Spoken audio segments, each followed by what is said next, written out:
MI6, or the Secret Intelligence Service, is the foreign intelligence arm of Great Britain. For the past 2 years or so, MI6 have been running an agent in Libya, codenamed Nimbus. Nimbus was a nuclear scientist who was trusted by and worked closely with Colonel Gaddafi himself. MI6 knew that Gaddafi would not be happy to find out that one of his nuclear scientists had been keeping British secret intelligence in the loop regarding his programs, so now was the time to extract Nimbus and his family. The issue was that Gaddafi's nuclear scientists were rarely out of the country, and if they were closely chaperoned by the head of Libyan intelligence, Musa and his team of guards. Nimbus had been given government approval for him to meet President Assad in Damascus next week, and had also been allowed to take his family with him. During the trip, arrangements had been made for Nimbus's eldest son, Yusuf, to visit Damascus University, with a view to him starting there later that year. This was the opportunity MI6 had been waiting for. An MI6 team had been assigned to devise the best way to extract Nimbus and his family from Syria in the most efficient, clandestine way possible. They were to meet at what is often referred to in MI6 circles as an OCP, an Operation Command Post. The OCP for this meeting was a flat in Lupus Street, Pimlico, London. The first to arrive was Bob, a pilot, who was closely followed by Richard, also a pilot. Bob and Richard are not their real names. They are the cover identities adopted by all UK deniable operatives that work for MI6. Both are highly experienced and hold airline transport pilot licenses for both fixed and rotary wing aircraft. With over 20,000 flying hours between them, they make a formidable aviation team. The rest of the team comprised of Mike, the serving RAF wing commander under secondment to the SAS, and the 3 MI6 officers: Robin, the intelligence officer, Neil, the security officer, and David, the case officer. David is in charge of the mission overall and will be responsible for mission control if it receives the necessary approval from British ministers, as all MI6 missions do. This mission was codenamed Operation Castaway.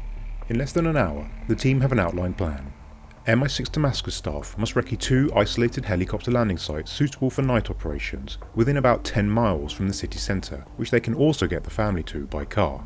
Richard will pre-position a King Air 350 and Bob an Agusta 109 at the Royal Air Force Station Akrotiri in Cyprus on the same day that the family are due to arrive in Syria.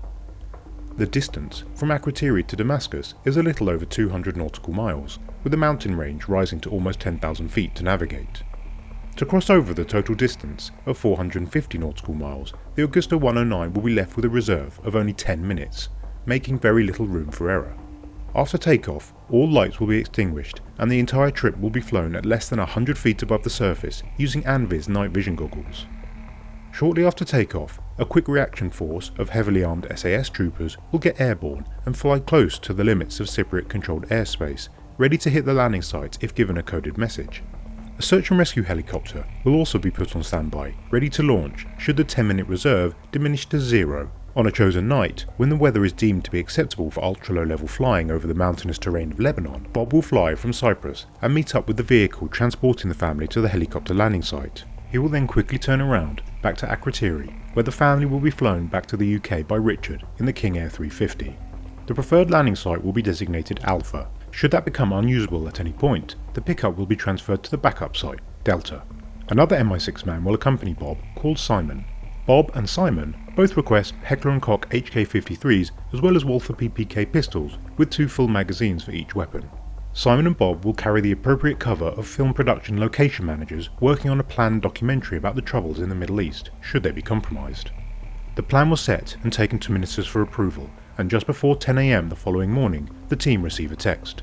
Ministerial approval granted. Operation Castaway is a go. Now stationed in Akrotiri and under a glorious sunset, the team waited for total darkness. They had removed any unnecessary luxury out of the back of the Agusta 109 helicopter, including the bar, seats, and even carpets, to reduce the weight as much as possible. Now just under the maximum allowable takeoff weight, by the time they would get to the pickup point, around 250 kilos of Jet A1 fuel will have been burnt. With 4 passengers jumping on board, and the landing site being about 4,000 feet above sea level, they would be some way overweight for takeoff. The outside of the helicopter had also been prepared. With judicious applications of a little matte black paint here and there, the last 3 letters of the aircraft registration were now indecipherable. The first letter was perfectly clear, however, the letter N, meaning that in the unlikely event of anyone seeing them, it would most likely be reported that they were American. The ground team make the call. They're on their way to the pickup point with Nimbus and family. It was time to go. As Bob pulled the collective lever to apply sufficient liftoff power to a height of 4 feet above the ground, he checked the engine temperatures, oil pressures, and the amount of torque required to maintain the hover.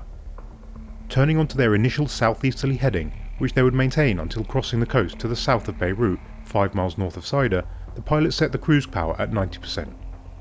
This would give them an airspeed of about 150 knots, and they levelled off at 100 feet. The trick now was to maintain this as precisely as possible. Once clear of the Cypriot coast, the light, civilian air traffic control radio and the transponder were switched off. The radar altimeter was set to 50 feet, which would flash a warning light if they descended below. At this heightened speed, they were low enough to hit even a small fishing boat, giving them just seconds to take avoiding action. A short time later, the city lights in the mountains start to become clear. Coming over the radio, the QRF helicopter indicated that they were now lurking at the edge of Lebanese airspace and were ready to assist if needed. The MI6 helicopter crossed the coastline about 5 miles to the north of the town of Sidra. On track, they started the climb across the mountain range 20 miles or so ahead. Passing over the 8,000-foot ridgeline, they informed the ground team that they will be at Alpha landing site in 20 minutes. The MI6 ground team confirmed they will be there at the same time, but no sooner as they had, they came back with bad news. The Alpha landing site was compromised.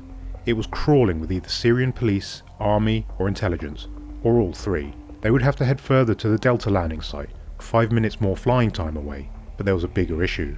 The ground team were now being followed. Slowing down to 60 knots to conserve fuel, the pilots had to land the helicopter at exactly the right time, so as not to waste any more of the 10 minutes buffer flying time they had for the operation, which was now down to just 5 minutes. Timing the landing perfectly, the pilot touched down on the ground just a few seconds before the first vehicle arrived. Not wasting any time, Simon was out of the cockpit in a flash, with his Heckler & Koch HK-53 in his right hand and his left holding the rear door open. The Land Cruiser screeched to a halt in a cloud of dust. Only feet away, the doors fly open and 6 people stumble out and dash towards the helicopter. As everyone is piling into the back, the first of the tailing vehicles arrive, with the next 2 rapidly approaching. 2 figures, which were likely Syrian police, brandishing their pistols, started to take unaimed shots towards the helicopter. Reacting immediately, Simon sent 2 sharp bursts from his HK towards the figures, who quickly ducked and retreated behind their vehicle. It was time to get out of Dodge. Getting out was easier said than done. The helicopter was now way over its maximum takeoff weight, and a quick liftoff just wasn't possible. The only way to get airborne was by using a technique to very gently ease forward no more than 4 feet from the ground and then dive over the edge of the plateau, where they could hope to pick up sufficient airspeed to give the lift needed before hitting the bottom of the valley. The technique worked. The airspeed and height steadily increased, but it wasn't over yet. For the next 40 minutes or so, the pilots and passengers all sit in silence. The pilots spend far more time looking at the fuel gauges than they do looking ahead. And with 50 miles to go, the fuel low warning lights flash on. According to the flight manual, this means they should now have 15 minutes flying time to empty tanks, but dry land is still 20 minutes away. Coming into Cypriot airspace, they climb to 500 feet above the sea and put the lights and transponders on. Finally getting a hold of the search and rescue team stationed at Akrotiri, the pilot transmits that they have 34 miles to run, that they're very low on fuel, and that a ditching is very much a possibility in 10 minutes or so.